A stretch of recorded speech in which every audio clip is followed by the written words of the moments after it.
everyone. Welcome back to Astrology Today with Jeff Harman. It is Monday, August 26, 2024. I'm Ella, Jeff's assistant. Great to see you all. Great to have you all join us. Today, Jeff is going into our September forecast. Exciting show we have ahead. I mean, the world is where it's at. A lot going on. We saw what just happened with Kennedy joining Trump. And for those of you who watch our weekday live, someone posed a question to Jeff, an interrogation on Thursday, asking, is there a chance there would be a union with Kennedy and Trump? And the chart showed there would be. So you can check that out if you care to. It's up on YouTube. The interrogation astrology is always on point. Jeff saw it, called it, and here we have it. So we're off to the races. Jeff, of course, is going to be looking at that. And there's so much to cover about the month of September. I want to thank all of our new subscribers. We have a number of new subscribers. And also, for those of you who aren't familiar with Jeff's work, I want to let you know that he has been practicing Nadi, Vedic, and traditional astrology for going on 50 years. We're going to reach the 50-year mark in October, this October. He's also a spiritual consultant, and he's a paranormal researcher. And what I love about working with Jeff is all of what I just said. It's because it's not only about the astrology, it's bringing the soul into it. It's talking about karma. It's all of it, because all of it is happening to us here on planet Earth. And it's just so exciting to look at it all. So without further ado, thanks for your patience. Take it away, Jeff. Wow, that was a nice introduction. Thanks. So you're welcome. All right. Well, I got to tell you, what we're doing here is a monthly forecast for September. And I have to tell you, things are looking quite powerful and interesting coming up here. And, you know, as we said, RFK Jr joined Trump, and that's exactly what the chart said. And I can tell you, it was powerful, whether you like, RFK Jr or not. I thought he gave an elegant speech when he kind of put his campaign on postponement or on hold, I guess you could say. And I think the biggest thing that really is hurting the Democrats here is you cannot deny that he has been really poorly treated legally. They have weaponized the government. They have weaponized all kinds of agencies, and they really kept him off the ballot. And he did a formidable job. And, I have to say, I agree with a lot of his points that he's right about. I mean, we have a right to be healthy and not have our food, air, water, and poisoned, or like he's saying is happening, and he's right. And this has been going on for a long, long time. And these big lobbyists are the ones that are clearly the ones that are behind it all. So it was exciting to see that. And I don't think I've ever seen an applause for anybody that momentous. It was a pretty big deal when he was introduced and brought out. So yeah, it's going to be interesting, because I'll bet the boys running this place would love to get Kennedy and Trump on the same plane, huh? Think about that one and take it out. So there's clearly a lot of momentum here going on with this election, and it's going to be front and center. And I think it plays into the energies that are going on this month. And we're going to be trying to do this monthly update every month. And we got a lot of powerful energies. The first thing is we got a new moon coming in on September 2nd, which is always a reset. It's always a time of new energies coming in. And one of the biggest things is when that new moon sets, or I should say aligns, we're going to see literally the day before Uranus is going retrograde. So that really makes a huge impact. And I've been mentioning Uranus a lot. And the reason why: Uranus is the planet of disruption, change, and eclectic ideas. If you look at its glyph, it's the two crescents of the moon bent outwards with the cross in the center and the sun beneath it.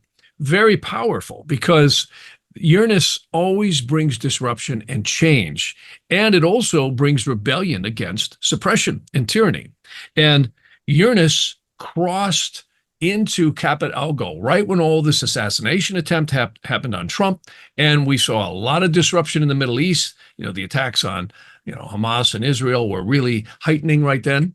And I got to tell you, when Uranus stations, it is going to do so within 42 degree minutes from the most evil star in the sky called Caput Algo. And then It's going to go backwards over Caput Algo, slowly, between the 1st of September all the way into about October 13th. So what does this mean in plain English? We're going to see a lot of intensity. In addition to Uranus going retrograde right on the 1st, we've also got a Mars square Neptune on the new moon of September 2nd. Now, you might say, what does that mean? Well, Mars is always aggression, and Neptune is subconscious subterfuge-like energy. So we're very likely to see some big issues coming up here in the first part of this month coming up. And we also have one of my least favorite aspects, and that is a sun in the sky opposition of Saturn, which is going to be exact right around September 7th. So you got the Uranus going retrograde on the 1st. You've got Mars squaring Neptune on the new moon on the 2nd, and you're in orb to a Sun-Saturn opposition. Every time I've ever seen any contract signed, a marriage commenced, or any other things with Sun-Saturn oppositions, always ends up in trouble. Always. Those are probably one of the least favorite aspects I like to see. And that is when the sun in the sky is exactly opposite from Saturn. And it is not a good energy. Aspects oftentimes are an aspect of perfect hatred. Also in the Nadi and Vedic astrology, it's what we call a full aspect. Why? Because oppositions always blend two elements like fire and air, like this one's going to be. This is a sidereal sun opposition Saturn in fire and air. Saturn, of course, is in Aquarius, which is air, and the sun is in Leo in the sidereal zodiac, opposing the Saturn. So this is where people dig in and they become very adamant, very intense. And I've seen that aspect of perfect hatred. I've seen deals signed where it's just hatred afterwards when the Sun-Saturn is involved, even if the signifactors are good. So it's a very intense energy coming up this first portion of September. And I also have to say, too, that there's something I want to bring up, which is an ancient legend that's very fascinating about the Pleiades. And you have to remember Uranus right now, I had mentioned this a couple of podcasts ago, but I want to mention it again. And every 84 years, approximately, Uranus goes around the solar system. And you might say, okay, great. What does it mean? Well, let's go back in time 84 years ago. And what do we remember? World War II. And Uranus stays in this sign for approximately 7 years. And again, there's the law of seven. There's 7 holes in your head, 7 days of the week, 7 halls of heaven, 7 halls of Hades, all this stuff. And what do we have Uranus doing? It's also very close to the Pleiades, which are the 7 sisters. This is an ancient legend that's quite interesting about how the 7 sisters were the daughters of Atlas. And there's many versions of this where Atlas had to hold up the sky and the 7 sisters were hidden, or they were the 7 sisters of Hades in another legend. But the one that strikes me the most is the legend in the Vedantic scriptures. The Rig Veda and the Artha Veda have very similar stories. And for anyone that doesn't know, that's where Vedic astrology got its name, the Vedas, Vedic astrology. And Vedic astrology's real name is called Jyotisha, which means the science of the light of the soul. And it really, truly is. So these ancient legends are frowned upon by astronomers. They always go, oh, come on, that stuff's a bunch of crap. They'll tell you the star's name, for the Pleiades is FG87 or whatever, So, and there's nothing wrong with science. I have a great respect for science. But these ancient legends seem to have a lot more to them than meets the eye. And when we look back 84 years ago, what did we have? We had Hitler getting into black magic and the SS and all this crazy stuff that they had going on. And it was really evil. Well, this brings me to the legend of the ancient Vedas. See, this is happening in a lunar mansion, also known as a nakshatra, called Kritika. Kritika is the knife, it's the cutter, it's violence. And the reason why it has to do with creation and nurturing. And it's kind of a dualistic, what we call lunar mansion or nakshatra. If anybody's not heard of the word nakshatra, nakshatra comes from sky map. Nak is the sky and see Shaktra is the map. So, and there's some different versions of that, but that's what the lunar mansions are that surround the Earth. And it's very interesting because you're not going to see this with the telescope. It's not a constellation. These are the 27 lunar mansions that surround the Earth in between the moon. That's why they call them the lunar mansions. And as the moon moves through it every month, we have very powerful energies that are excited. And your birth chart also is very affected by that. But now we're talking about Uranus, which doesn't move around every month. It moves around the solar system every 84 years. That's a long time. Well, 84 years ago, we were in World War II. And if you go 84 years before that, we were in the Civil War. If you go 84 years before that, we were in the Revolutionary War. And if you keep leapfrogging back, you'll find all kinds of events in the history books that seem to correlate when Uranus makes this sojourn through Critica and also the Pleiades, which is right where it is, the Seven Sisters. And it's hitting and stationing right over the most evil star in the sky within 42 minutes of arc. And for anyone who's not familiar with that, 1 degree is 60 minutes, 42 minutes is less than a degree. So it's very, very close. And it'll go back into the degree of Caput Algol, the most evil star in the sky, by about October 13th or 14th. So we've got the pot stirring. And we saw what happened in 2020. COVID came in, and there was a huge effort. Of course, not to sound conspiratorial, but I can tell you there's strong evidence that a lot of manipulation and coercion was behind that whole effort. And we have heard nothing but the new one world order being pushed upon us ever since. And I've always warned about 2020 forward. And the powers that be, I don't believe, are going to let up very easily. They're not just going to walk away. And I think Uranus going back over this extremely evil fixed star is going to have a big play in this in September and October. And even though this is a monthly forecast, I will tell you, and we're going to be talking about this in the months to come, Uranus will actually make a screeching halt and station way off in January. And there's some very powerful events that we're going to get into in the future that this Uranus goes over these very powerful fixed stars right in December. So we got a lot of stuff going on. And this doesn't clean up until next May.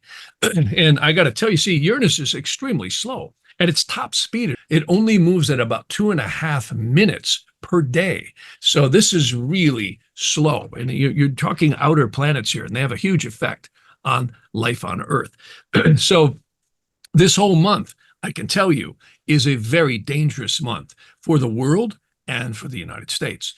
Now, I want to also not forget, I've been mentioning repeatedly for the last year that the United States is in a Pluto return series. Now, what does that mean? Well, that means that because of planets going retrograde, which they appear to go backwards from Earth's perspective, Pluto had its first hit at the beginning of 2024. The second hit just passed us when all this stuff was happening here. And the third and final hit is this December. But you have to remember, astrologers always said the aspect or the intensity is not over with until the final hit, which is until the end of this year. Most importantly, and this is the one I've been mentioning the most, there's something called primary or solar arc directions. Now, you might say, what is that?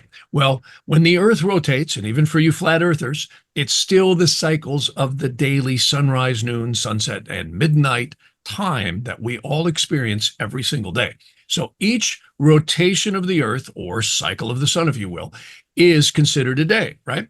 And that day in primary directions equals a year. So when a person is born or a country is formed, and of course we take the signing of the Declaration of Independence, this is the marker point.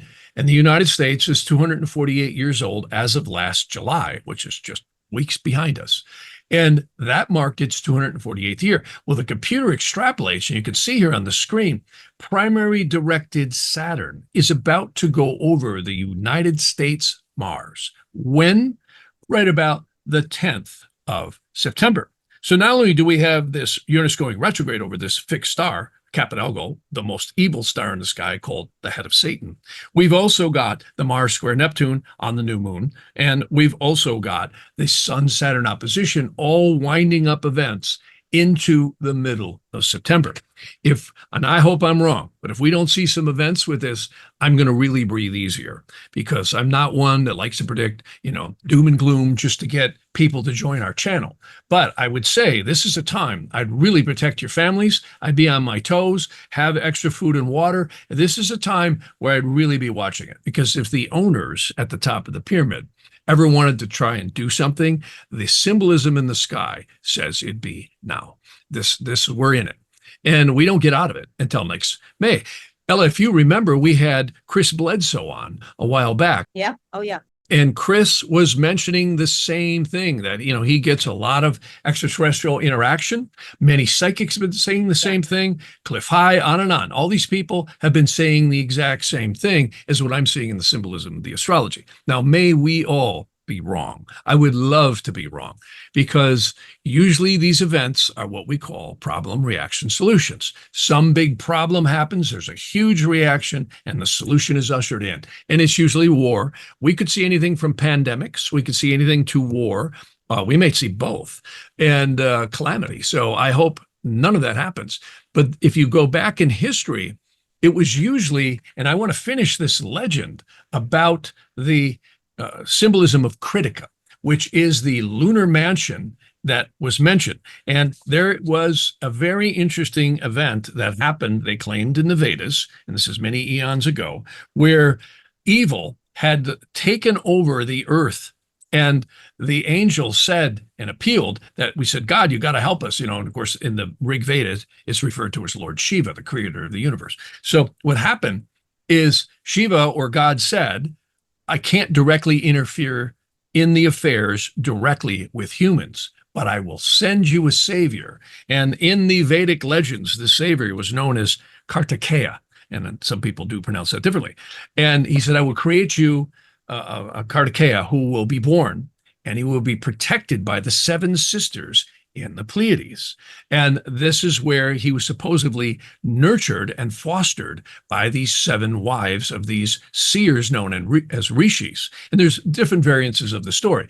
But the demons found out about this. Sounds familiar? Sounds like Moses. Sounds like Jesus, right? Same thing. So interesting how the demons had hunted for him throughout the universe and couldn't find him. And the 7 sisters nurtured and raised him, and he came to light where he was old enough where he could go kill the demons and restore peace back to the angels on earth. So this legend, which again, there's different variations of it, but that's the general thing. Well, it parallels Uranus every 84 years going and exciting and disrupting these fixed stars. And again, the Pleiades are a cluster group of 7 stars. There's actually believed to be more. Some say 9 or 10, and quite fascinating, because when Uranus goes over this, we have seen this is where good and evil really clash. This is where we see a lot of excitement and a lot of violence and a lot of war. And let's hope we don't see that. But we saw the same thing back in the Civil War. I mean, people were fighting on the congressional floor over slavery and various other issues. And of course, what happened? It tore this country apart. Same thing with the Revolutionary War. Again, tyranny trying to take over the good of the people. And rebellion happens. And sometimes these are referred to as just wars. This one is different. Again, time was created so everything wouldn't happen at once by God, I believe. And this one, again, when you look at Pluto's 248-year sojourn around, a lot of things have happened here that of definitely going to, in the astrology, show that this is definitely going to involve some high-tech stuff. And I hope that they don't release. We're already hearing all kinds of stories about monkeypox and COVID again, another strain of COVID. We're seeing, again, more trouble in the Middle East. They just took out one of the terrorist leaders over in Syria. So the pot is brewing. And then we've got the hits going on from NATO into Russia. So there is definitely provocation here going on all sides of the fence. And let's hope nothing happens. But if the astrology is right, we're going to see some real serious events coming through. And we'll look more into that as we get into our weekly stuff. But I can tell you that's, kind of my basic forecast for September. And let's hope, again, that good always wins over evil, because we're in a time right now where the world is in a very precarious position in many ways, financially, war-wise, health-wise, etc. Oh, all of it, all of it. And it's interesting you brought up Chris Bledsoe, because I remember him talking about the messages that he was getting, and how angels are saying to him how upset they are at us human beings. And this is one of the reasons things are where they're at, in terms of, I feel like, people not wanting to really take responsibility. Not responsibility, but try to tap into that part of ourselves that can make a shift happen here, make a conscious shift, a positive shift happen here, because we do have that power within ourselves. We have that love within ourselves to make a shift. But I don't think it's in the cards for us to do that right now for some reason. Well, I think we always can. I really do. If you know, I always love that scene in Dr. Zhivago. Remember when all the Russians were coming in all flea bitten and war tattered, and they said, don't go to war. Turn around, go back. And of course, the commanders, you march forward, right? And they took the commanders and dunked them in the water tanks and basically pummeled them, and everybody turned around and went home. So, you know, we can. There are ways around this. The problem is, and the demonic forces know this, you've got weaponry right now that, if unleashed, and I'm not just talking about nuclear weapons, I'm talking about directed energy weapons, biochemical weapons, I think are even more dangerous, or it's certainly as dangerous as nuclear weapons. Let's hope none of a power grid takeout, any of this can happen. Any of it can happen. Anything can happen. And let's hope it doesn't. But this is a time to be on your toes, because this Uranus retrograding backwards over this fixed star. And I have to tell you, Critica is, we're going to see real danger coming in here as we get closer to the end of the year, because Uranus retrogrades back into the sidereal sign of Aries and then comes back over these fixed stars again one more time by the time next year comes in the spring of next year. So, and again, I was mentioning Trump, you know, he's not out of the woods yet. He's got Uranus. We'll be talking more about that on weeklies, but he's got Uranus squaring Mars 3 times. So this is going to become very dangerous for him. And that starts all this month into October and November. So very dangerous times here. You know, I wanted to say something about RFK Jr. too. Very interesting chart that he has. If you look at RFK when he talks, he has K2 in the ascendant. And he's got very unusual eyes. And I find this, most people who have K2 in the ascendant, Clint Eastwood has that, my son has that, and they have very unusual eyes. There's something about the eyes when K2's in the ascendant. And he has that. And he also has it in Cancer. So he has a very spiritual chart, because often when K2 is in the ascendant, K2 is the moon's south node. It rules otherworldly spiritual things. And RFK also has the moon in the 12th house. This is not just a person acting like he cares about people. This is a person who truly does. And what I like about him is he's got a really powerful Raj Yoga in the 4th house. And what does that mean in plain English? Well, that's a term that's often used by Vedic astrologers. When you have a planet in exaltation combined with the Lord of an angle and a trine in an angle, that creates a very powerful union or yoga. So he has Mars, extremely powerful. It's called the chart indicator or yoga karaka for Cancer rising, and it's conjunct an exalted Saturn. So this guy's really got a strong chart for helping people, and he truly does care. This is why I like looking at the Vedic astrology. People can say who they are, but it's really interesting to see who they are. And with his moon in the 12th house, and also that extremely powerful Raj Yoga in the 4th house, he's truly, in my opinion, walks his talk. The real deal. And look at his eyes. Watch Robert RFK Jr.'s eyes. They're like snake eyes almost. He's got these real hypnotizing, unusual looking eyes, and that's the K2 in the ascendant. And like I said, he's got this degree of publicity in his ascendant, and he's always going to move the public, you know, and that's why even as suppressed as they kept him, he still did quite well. And yeah, I mean, yeah. Well, he's got a very dignified way about him.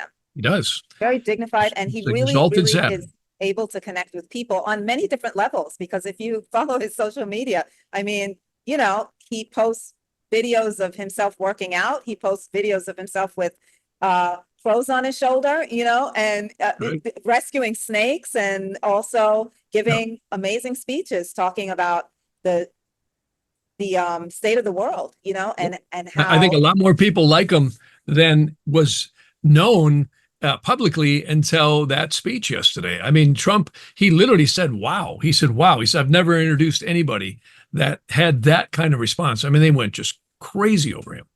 Yep, yep, yep. Well, let's And of see what course, look at happens. social media. It's ablaze with this whole element.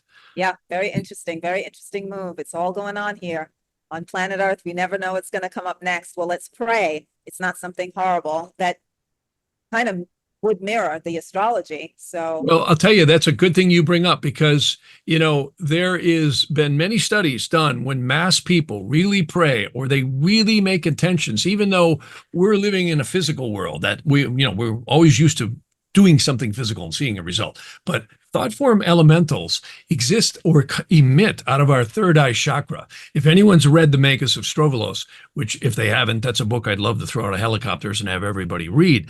It's such an elegant book because it talks about all of us emit thought form elementals out into our auric field always. This never stops.